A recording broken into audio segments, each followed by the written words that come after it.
इस बारिश के मौसम में एक बार ऐसे पकोड़े बना के देख में इतना क्रिस्पी ऑनियन पकोड़ा बनेगा कि सब बार बार मांगेंगे। तो चलिए शुरू करते हैं। मैंने यहाँ पे 2 बड़े प्याज को लिया है। सबसे पहले प्याज को पतले काट लेंगे और 2 ग्रीन चिली को भी मैंने यहाँ पे कट करके रख लिया है।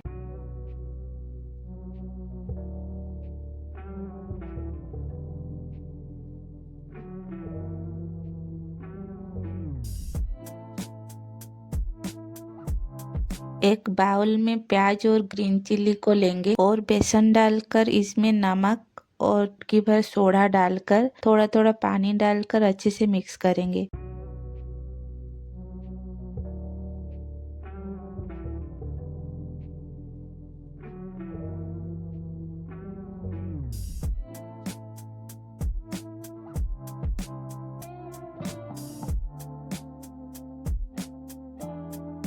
गरम तेल में छोटे छोटे पकोड़े डालकर मीडियम फ्लेम पर गोल्डन ब्राउन होने तक फ्राई करेंगे। अगर आपको मेरी ये रेसिपी पसंद आई हो तो एक लाइक और सब्सक्राइब करना ना भूले।